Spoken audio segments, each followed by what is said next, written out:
भाभी, खाने में क्या बनाऊं?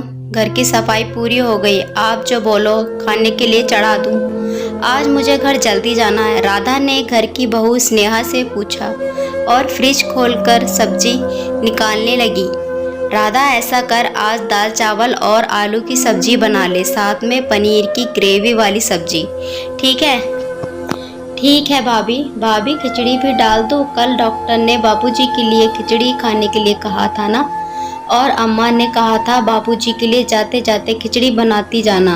राधा ने पूछा तो स्नेहा ने बड़े अनमने ढंग से कहा, अरे नहीं, कोई ज़रूरत नहीं है, कल रात की खिचड़ी आज फेंकनी पड़ी। और बाबूजी बिल्कुल ठीक है, वो दाल चावल खा लेंगे, बेकार में सामान का नुकसान क्यों करना। कहते हुए स्नेहा चली ऊपर की मंजिल पर। घर 2 मंजिल का था।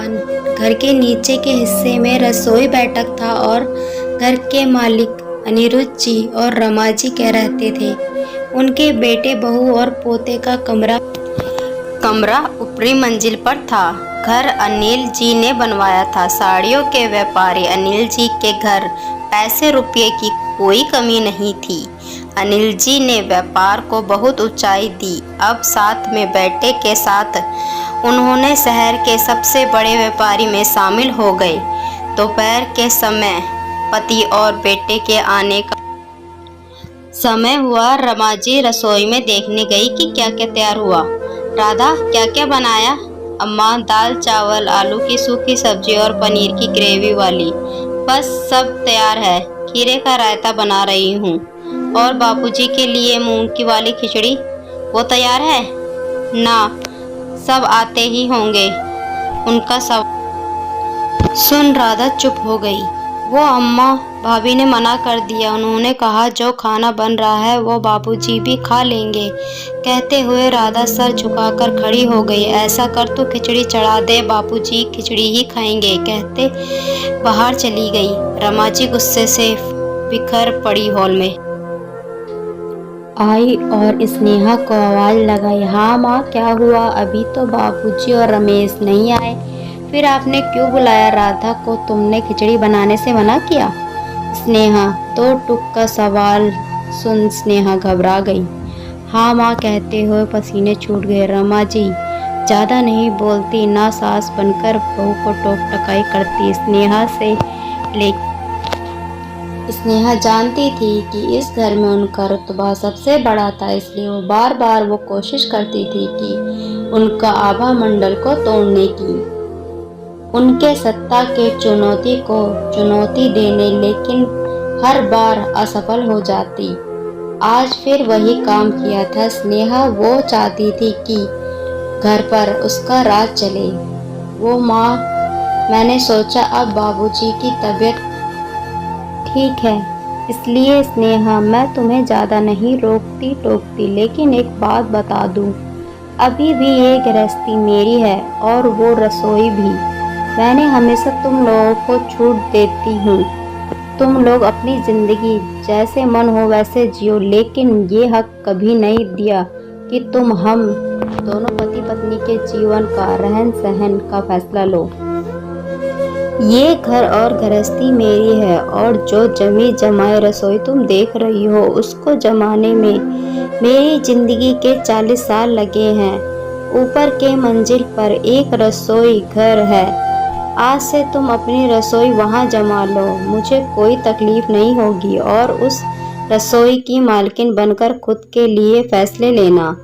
लगातार गुस्से में बोलते हुए रमा जी कांपने लगी। तभी अनिल जी बेटे के साथ आ गए। भाई, क्या हुआ? इतना सन्नाटा क्यों है? खाना तो तैयार है ना? डाइनिंग टेबल पर लगाओ, हम आते हैं। और सुनो, खिचड़ी के साथ थोड़ी चटनी भी बनवा लेना। इतना खाने की इजाज़त तो है ना?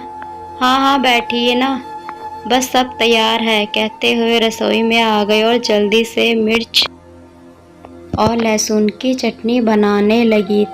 सभी ने खाना खत्म किया और कुछ देर बाद अनिल जी बेटे रमेश के साथ दुकान चले गए। रमा जी ने स्नेहा को बुलाया और बोली, स्नेहा, क्या सोचा है? आज शाम तक अपना रसोई जमा लो।